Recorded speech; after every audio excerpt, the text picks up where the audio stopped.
Hello students, in previous classes I have already discussed about colligative properties and its types, which is remaining your colligative properties is relative lowering vapor pressure.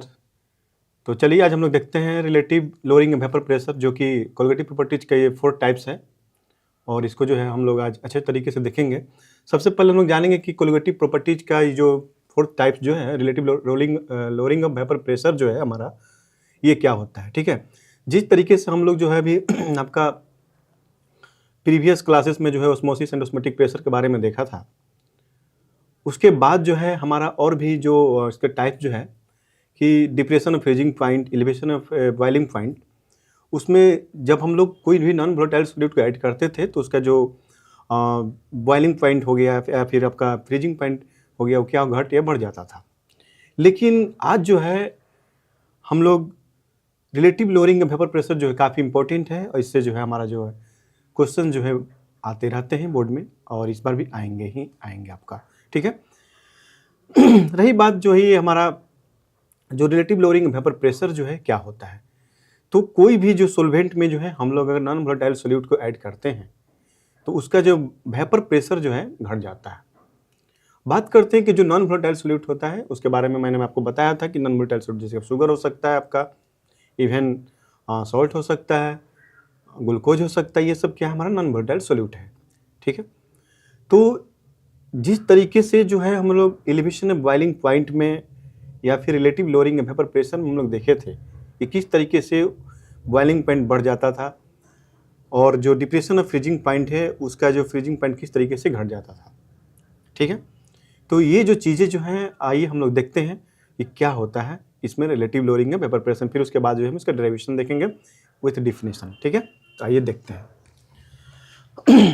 हाँ, तो my dear students, ये जो है हमारा एक solvent है और ये आपको मैंने बीकर का एक फिगर बनाया हूँ जिसमें इसका टेम्परेचर जो इनिशियल जो टेम्परेचर जो है हमारा T डिग्री सेल्सियस है और इस सॉल्वेंट का जो P जो है कंसीडर किया गया है कि P जो है हमारा वेपर प्रेशर ऑफ सॉल्वेंट है, जिसमें क्या है कि ये जो एटमॉस्फेरिक प्रेशर जो है ऑलरेडी जो है इसके बराबर अगर हो जाता है तो क्या होता है लिक्विड उस कंडीशंस में क्या होगा कि बॉइल करना शुरू करेगा। लेकिन यहाँ पर क्या है कि ये जो सॉल्वेंट जो है इस बीकर पर जो है एक प्रेशर लगा रहा है।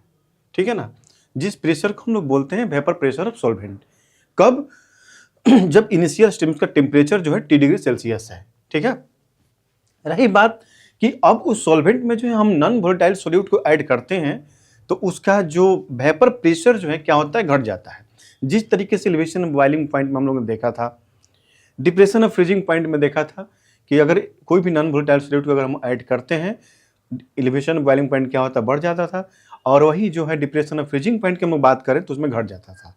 ठीक है, सेम चीज़ यहाँ पर भी है आपका कि जब हम लोग नॉन वोलेटाइल सॉल्यूट को ऐड करते हैं तो उसका जो वेपर प्रेशर जो है हमारा सॉल्वेंट दैट इज लिक्विड का वो क्या होगा घट जाएगा।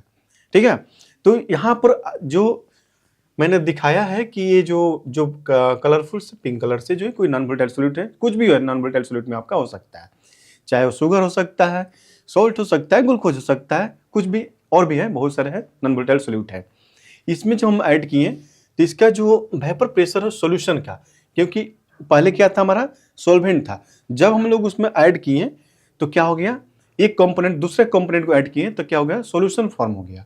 ठीक है, तो उस टाइम उसका टेम्परेचर भी क्या T डिग्री सेल्सियस ही है माना गया है और इसका जो वेपर जो पीएस जो है यहाँ जो दिखाया गया है आपका पीएस से जो स्मॉल लेटर स्मॉल सबस्क्रिप्ट में लिखा होगा वेपर प्रेशर ऑफ सॉल्यूशन।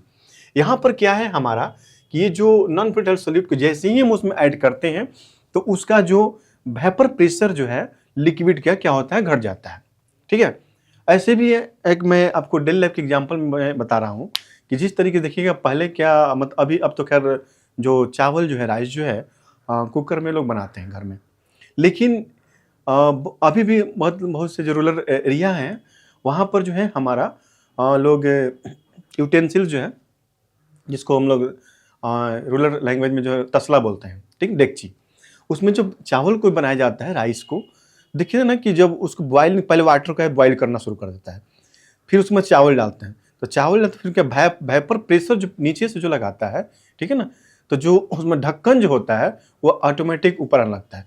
फिर हम लोग क्या करते हैं, उसमें कुछ डालते हैं, बाहर से पानी डाल दिए, तो क्या होगा कि जैसे ही हम डाले उसमें कुछ ऐड किए तो उसका जो वेपर प्रेशर क्या हो, घट जाता है। ठीक है ना। तो यहाँ पर भी वही चीज हुआ कि जब हम लोग कोई नॉन वोलेटाइल सॉल्यूट को ऐड करते हैं तो उसका जो रिलेटिव लोअरिंग वेपर प्रेशर जो है वो क्या होता है, घट जाता है, या फिर वेपर प्रेशर ऑफ जो सॉल्वेंट जो है क्या होगा, घट जाएगा। चलिए यहाँ पर क्या है कि ये जो P जो है हमारा वेपर प्रेशर ऑफ सॉल्वेंट, तो PS जो है वेपर प्रेशर ऑफ जो है सॉल्यूशन PS, यहाँ पर जो इनिशियल जो प्रेशर था वो PS से क्या है, बड़ा हो जा रहा है। ठीक है। क्यों बड़ा होना है भी, क्योंकि यहाँ पर कुछ हम लोग ऐड नहीं किए हैं, लेकिन यहाँ पर क्या है, इस सॉल्यूशन में जो है हम लोग नॉन वोलेटाइल सॉल्यूट को जब हमने ऐड किया तो उसका जो वेपर प्रेशर ऑफ सॉल्यूशन है वो घट गया। अब क्या बोलेंगे कि P माइनस PS जो है वो लोअरिंग वेपर प्रेशर हो गया, और यहाँ पर जो है P minus PS divided by P, इसको हम क्या किए, कोरिलेट किए, तो रिलेटिव लोअरिंग है वेपर प्रेशर, क्योंकि रिलेटिव लोअरिंग है इसको वेपर प्रेशर हम लोग बोलेंगे। ठीक है। फिर वही मैं जो है इसको डिफिनेशन फॉर्म में लिखवाया हूं कि the vapour pressure of solvent is decreased when some non volatile solute is added to it. If P is a vapor pressure of solvent and PS is a vapor pressure of solution, then P minus PS is a lowering a vapor pressure। यहाँ पर क्या है, P minus PS जो मैंने आपको लिखवाया है, ये टर्म जो है उसको हम लोग बोलते हैं लोअरिंग वेपर प्रेशर। लेकिन जब उसको हम लोग डिवाइड करूंगा तो उसमें क्या फिर उसके बाद क्या बोलेंगे, रिलेटिव, क्योंकि दोनों क्या रिलेट कर रहा है, दोनों जो पैरामीटर्स जो है P और PS जो है दोनों को कोरिलेट करेंगे। तो P minus PS divided by P which is called relative lowering vapour pressure. ठीक है। तो P minus PS lowering vapour pressure, the lowering vapour pressure is relative to the vapour pressure of solvent is a called relative lowering vapour pressure, जो कि यहाँ पर आपको मैंने underline किया हुआ है। ठीक है। अब आइए इसको हम लोग देखते हैं डेरिवेशंस क्या। ठीक है ना। तो P माइनस PS को हम क्या बोले बच्चे, तो P minus PS divided by P को हम लोग बोले रिलेटिव लोअरिंग वेपर प्रेशर, और रिलेटिव लोअरिंग वेपर प्रेशर जो है which is equal to the mole fraction of solute, I am so sorry, solute को क्या होगा, इक्वल होगा। तो यहाँ पर जो है ये जो है रिलेटिव लोअरिंग वेपर प्रेशर जो है मोल फ्रैक्शन ऑफ सोल्यूट को क्या होगा, इक्वल होता है, जो कि मोल फ्रैक्शन को हम लोग लेटर X से, कैपिटल लेटर X से डिनोट करते हैं। और यहाँ पर जो है इसलिए मैंने छोटा लिखा है कि सोल्यूट से क्या होगा, इक्वल होता है, तो मोल फ्रैक्शन के बराबर होता है क्या, the relative lowering of vapour pressure. ठीक है। आइए जो है इसके बाद जो है हम लोग इसके रिलेटिव लोअरिंग के और जो है इसका फॉर्मूला का इलेबोरेट करते हैं। उसके बाद जो है इसका एक जो फॉर्मूला जो हम लोग को मिलेगा उस पर जो न्यूमेरिकल प्रॉब्लम को इस पर सॉल्व करेंगे। ठीक है। आइए हम लोग देखते हैं किस तरीके से जो है रिलेटिव लोअरिंग वेपर प्रेशर जो है उसको हम लोग जो डिराइव करके जो है एक फॉर्मूला निकालते हैं। ठीक है। आइए देखते हैं उसको। हाँ, तो मैं रेजिडेंट्स अभी जो हम लोगों ने रिलेटिव लोअरिंग वेपर प्रेशर के बारे में देखा है, उसमें मैंने आपको बताया कि जो P माइनस PS जो है वो लोअरिंग वेपर प्रेशर है। ठीक है। और P minus PS divided by P जो है उसको हम लोग मैंने आपको बताया कि उसको हम लोग बोलते हैं रिलेटिव लोअरिंग वेपर प्रेशर। ठीक है। अब जो है उसका जो है फॉर्मूला है किस तरीके से डिराइव किया गया है उसके बारे में हम लोग देखेंगे। ठीक है। आइए हम लोग देखते हैं कि किस तरीके से उसका डेरिवेशन हुआ है, और जो रिलेटिव लोअरिंग वेपर प्रेशर जो है हमारा वो मोल फ्रैक्शन ऑफ सोल्यूट के इक्वल होता है। ठीक है। आइए देखते हैं। ये जो है हमारा P माइनस PS जो है मोल फ्रैक्शन ऑफ सोल्यूट, जिसको हम लोग लेटर X से जो है मोल फ्रैक्शन को डिनोट किया जाता है, और सोल्यूट है तो यहाँ पर सोल्यूट लिखा गया है। ठीक है। दूसरी बात ये कि जो मोल फ्रैक्शन ऑफ सोल्यूट को इसको जो हम लोग इलेबोरेट करेंगे, मतलब स्प्लिट करेंगे इसको, तो ये जो है हमारा mass of solute by divided by total components, that is solute plus solvent, मतलब mole of solute and plus mole of solvent, दोनों को कंपोनेंट को डिवाइड करेंगे, डिवाइडेड बाय टोटल जो मोल जो है लिखा हुआ है आपका ऊपर में फॉर्मूला में, divided by total components, that is solute plus solvent, जो कि मैंने आपको मोल फ्रैक्शन जब मैंने आपको पढ़ाया था उस टाइम ही इसको डिस्कस किया गया था फॉर्मूला में। ठीक है। इसमें क्या है कि एक बहुत इंटरेस्टिंग फैक्ट है, और एनसीईआरटी में भी मेंशन है इस चीज़ का, कि अगर ये जो मोल फ्रैक्शन ऑफ सोल्यूट जो है अगर सॉल्यूशन काफ़ी डाइल्यूटेड हो जाए, if solution is very diluted, जो कि मैंने आपको यहाँ बिग ब्रैकेट में लिखा है, और अगर सॉल्यूशन जो है बहुत ही डाइल्यूट हो जाए, मतलब पतला हो जाए, ऐसे भी जब हम सिरप को तैयार करते हैं, शरबत को, तो उसमें जो आपका नॉन वोलेटाइल सोल्यूट को जब हम लोग ऐड करते हैं, तो देखते हैं कि आफ्टर स्टायरिंग, मतलब चलाने के बाद जो है, जब सॉल्यूशन फॉर्म करते हैं, तो जो हमारा सोल्यूट है वो वाइनिश हो जाता है, ठीक है ना। तो उस केस में जो है कहाँ चला गया आखिर? तो क्या हुआ कि अगर सॉल्यूशन काफी डाइल्यूटेड हो जाए, उसमें और पानी मिलाते जाए और पानी डालते जाए और पानी मिलाते जाए, तो काफी क्या हो जाएगा आपका, उसका टेस्ट भी फीका हो जाएगा और सॉल्यूशन भी काफी डाइल्यूटेड हो जाएगा। तो अगर सॉल्यूशन अगर काफी डाइल्यूटेड है, तो जो हमारा मोल फ्रैक्शन ऑफ सोल्यूट जो है विच कैन बी निगलेक्टेड, उसको हम लोग क्या करते हैं, निगलेक्ट कर देते हैं। और ये बात एनसीईआरटी में भी मेंशन है आपका, इसलिए हो सकता है कि ऑब्जेक्टिव क्वेश्चंस के फॉर्म में अगर पूछा जाए कि अगर सॉल्यूशन काफी डाइल्यूट होगा तो विच इज निगलेक्टेड, क्वेश्चन में आ सकता है, solute, solvent, both, none of these. तो ये जो है your solute is a correct answer, इसको करेक्ट करके आपको लिखना होगा, ठीक है। तो यहां पर क्या है कि जो इन सोल्यूट जो है वो निगलेक्ट हो गया, ठीक है ना, उसको कंसीडर नहीं करेंगे। तो हमारा जो फॉर्मूला इससे डिराइव करेंगे, तो मोल निकालने के मैंने बताया था आपको कि given mass by formula mass या फिर मोलर मास या फिर मॉलिक्यूलर मास से डिवाइड करेंगे, तो हमारा जो है मोल जो है किसी भी सबस्टांस का निकल जाएगा। तो यहाँ पर क्या है, स्मॉल एन से जो दिखाए हैं कि मोल of solute divided by mole of solvent, क्योंकि एन सोल्यूट तो आपका निगलेक्ट हो चुका। तो अब इसको हम लोग क्या लिखेंगे, तो गिवन बाई, जिसको हम लोग स्मॉल एम से दिखाए हैं, डिवाइडेड बाई कैपिटल एम, मतलब यहाँ पर आपको मास ऑफ सोल्यूट हो जाएगा, या फिर फॉर्मूला मास या फिर मॉलिक्यूलर मास। और उसी तरीके से यहाँ भी हो, क्योंकि देखिए डिवाइड में है, तो ये कैपिटल एम जो है, मतलब मोलर मास ऊपर में लिखेंगे, क्योंकि ये जो है इसके डिवाइड में है, और स्मॉल एम जो है मतलब मास ऑफ सॉल्वेंट जो है नीचे लिखेंगे।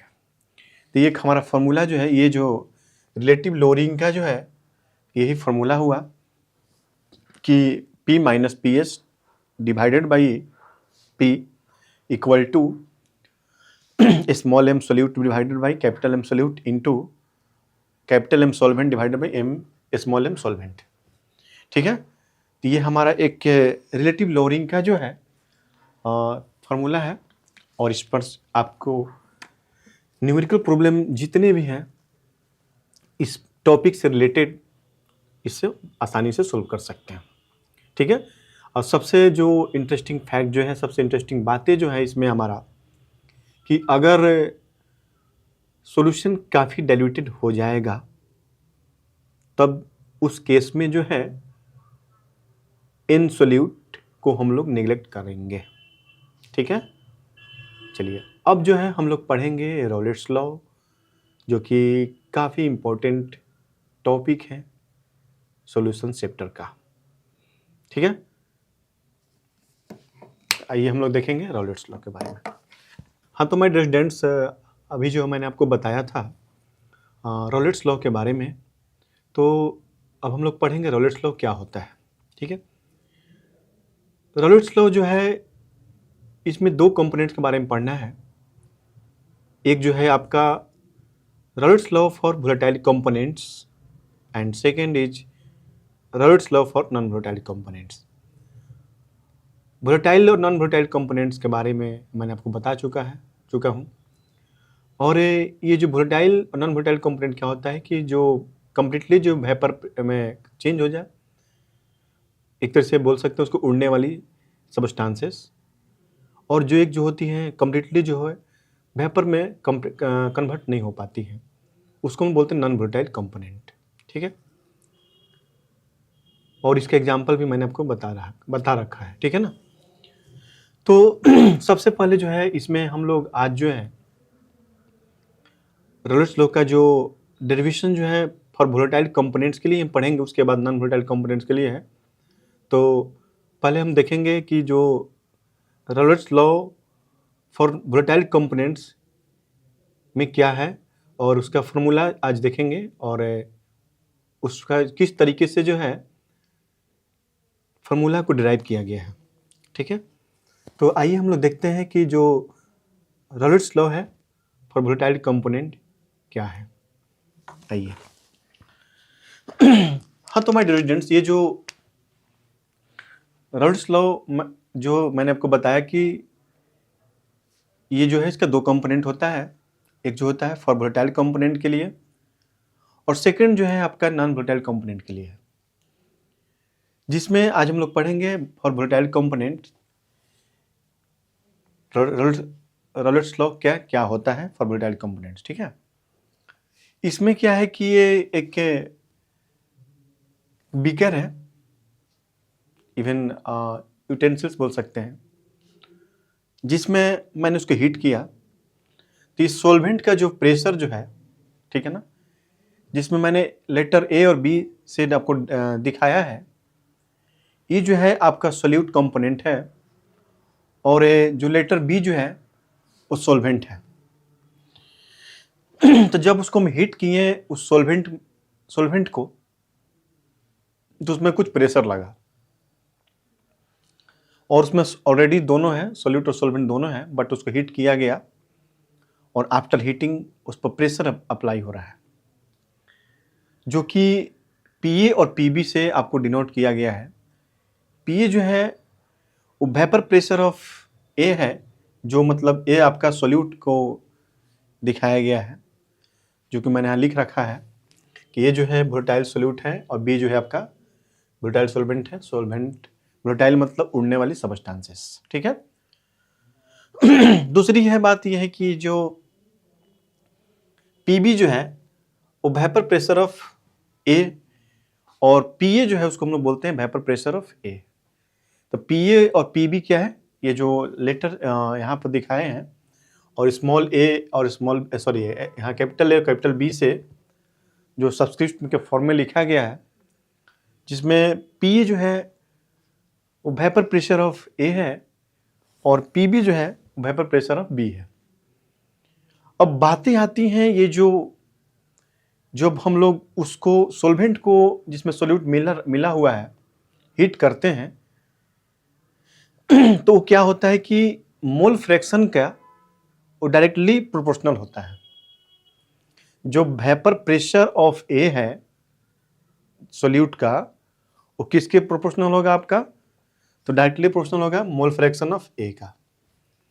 और जो बी है हमारा, वो वेपर प्रेशर ऑफ बी है और वो भी जो है directly proportional to vapour pressure of solvent. ठीक है, ये दो बातें जो कि लिख रखा है मैंने आपको समझाने के लिए। दूसरी बात यह है कि मैंने आपको जब ऑस्मोटिक प्रेशर या फिर elevation of boiling point, depression of freezing point जब मैंने बताया था, तो उसमें डायरेक्टली और इनडायरेक्टली क्या मैंने चर्चा भी किया था। डायरेक्टली टर्म क्या होता है कि ये जो चीज़ें जो है, जब एक पैरामीटर जो है बढ़ता है तो दूसरा भी बढ़ता है, मतलब डिपेंड करता है। ठीक है। दूसरी बात यह है कि जब डायरेक्टली प्रोपोर्शनल सिंबल को जब हम लोग हटाएंगे तो उसको हम लोग कांस्टेंट से मल्टीप्लाई करते हैं और वो कांस्टेंट यहाँ मैंने लिख रखा है आपको पी नॉट ए और पी नॉट बी। तो पी नॉट ए और पी नॉट बी, यहाँ इसको हम लोग नॉट पढ़ते हैं और उसको लेटर इन नॉट से एक छोटा सा सर्किल से दिखाया गया है। जैसे कि देख रहे होंगे आप लोग कि जब शादियां होती हैं तो जो दूल्हा होते हैं उनको स्पेशल पोशाक रहता है ना, क्यों? क्योंकि आइडेंटिफाई हो जाए कि उसमें दूल्हा कौन है। तो यही जो है, ये जो पी नोट ए जो है स्मॉल लेटर ओ से इसको मैंने रिप्रेजेंट किया है, जिसमें पी नोट ए जो है vapour pressure of pure A है और पी नोट बी जो है vapour pressure of pure B है। प्योर मतलब बोलने का मतलब कि प्योर लिक्विड, ठीक है। लिक्विड की बात यहाँ पर हम लोग कर रहे हैं, ठीक है ना, सॉल्वेंट की। जब इसको मैंने ऐड किया तो पी टोटल मतलब प्रेशर जो है vapour pressure of total vapour pressure equal to vapour pressure of A plus vapour pressure of B. एक चीज और जो है, ये जो यहां पर मैंने आपको बताया है कि P total equal to P A की जगह पर मैंने ये पुट किया क्योंकि मैं यहां लिख रखा है, और पी बी की जगह पर जो है इसको लिख रखा है, ठीक है। दोनों को जब ऐड किए, ठीक है ना, तो P total equal to P naught A. देखिए इसको कैसे किस तरीके से ड्राइव किया गया है। तो जो मैंने मोल फ्रैक्शन आपको पढ़ाया था, तो उसमें मैंने एक बात बताया था कि mole fraction of A component और mole fraction of B component equal to कितना होता है, 1 होता है। मतलब कि mole fraction of solute plus mole fraction of solvent जो है वो 1 के बराबर होता है, ठीक है। तो अगर हम लोग मान लेते हैं मोल फ्रैक्शन ऑफ बी निकालना है, तो यहाँ पर क्या लिखेंगे, 1 माइनस एक्स है, ठीक है ना। अगर मान लेते हैं मोल फ्रैक्शन ऑफ एक्स से निकालना है, मतलब सोल्यूट का निकालना है, तो 1 माइनस यहाँ पर क्या लिखेंगे, मोल फ्रैक्शन ऑफ सॉल्वेंट माइनस कर देंगे, मतलब एक्स बी को माइनस कर देंगे। तो यहाँ पर भी हम क्या लिखें कि एक्स से निकालना है, तो एक्स के जगह क्या लिखेंगे, 1 माइनस एक्स बी, जो कि मैंने पुट कर रखा है, ठीक है। और plus P naught B into X B, ठीक है। अब यहाँ पे देखिए इसको जब मल्टीप्लाई किए तो P naught A minus P naught X B plus P naught B X B, ठीक है। अब देखिए ये जो टर्म है minus P naught A into X B, ये माइनस में है, तो हम प्लस वाले के एक साथ लिखे हैं और जो माइनस है उसको एक साथ कर लिए। अब क्या है, पी नोट ए प्लस, अब देखिए जो मोल फ्रैक्शन ऑफ सॉल्वेंट है दैट इज बी से रिप्रेजेंट किए थे, तो इसको हम कॉमन ले लिए, तो कॉमन लिए तो क्या हमारा मिला, P naught B minus P naught A. तो ये जो है क्या हुआ है, Raoult's law for volatile components का एक फॉर्मूला निकला, ठीक है। इस तरीके से अगर क्वेश्चन जो है डिराइव करने के लिए बोला कि derive the formula of Raoult's law, तो इस तरीके से हम लोग डिराइव करेंगे इसको, ठीक है ना। और एक फिगर बनाकर किस तरीके से जो है मैंने आपको बताया है। रही बात जो है जो नॉन वोलेटाइल कंपोनेंट्स, इसका हम लोग ग्राफ भी देखेंगे किस तरीके से जो दो तरह का होता है, वोलेटाइल और नॉन वोलेटाइल कंपोनेंट का ग्राफ देखेंगे, ठीक है। तो हाँ, तो माय डियर स्टूडेंट्स, अभी जो है हम लोगों ने रॉलेट्स लॉ का जो फॉर्मूला है और डेरिवेशंस उसके हम लोग देखें, बात की है, और किस तरीके से जो है एक दूसरे का जो प्योर ए और टर्म जो हम लोग पढ़े, vapour pressure of pure A और vapour pressure of pure B के बारे में देखा, और किस तरीके से जो है वेपर प्रेशर ऑफ जो लिक्विड जो है वेपर प्रेशर ऑफ ए जो है सोल्यूट डायरेक्टली प्रोपोर्शनल किस तरीके से हुआ, और उसको जो है हम लोग डिराइव करके एक फार्मूला के रूप में टोटल जो वेपर प्रेशर जो है उसको हम देखा, ठीक है ना। तो एक बात और कि जो देख रहे होंगे, जो हम लोग अभी फार्मूला के जो हम लोग पढ़ा, इसमें आज जो मोल फ्रैक्शंस का भी यूज हुआ, तो मैंने आपको स्टार्टिंग में ही बताया था कि एक दूसरे से क्या है, रिलेटेड है, ठीक है ना। जैसे कि आपको मोलरिटी, मोल फ्रैक्शन, नॉर्मलिटी, ये सारी चीज़ें जो हैं एक दूसरे से रिलेटेड हैं, इसलिए हर क्वेश्चंस में, हर डेरिवेशंस में इसका नीड होती है और ज़रूरत पड़ती है, ठीक है। तो इसको अच्छे तरीके से जो है आप लोग इसको नोट कर लीजिएगा, ठीक है। मिलते हैं फिर नेक्स्ट क्लास में विथ न्यू लेक्चर के साथ, ठीक है। आज के लिए इतना ही, थैंक यू सो मच।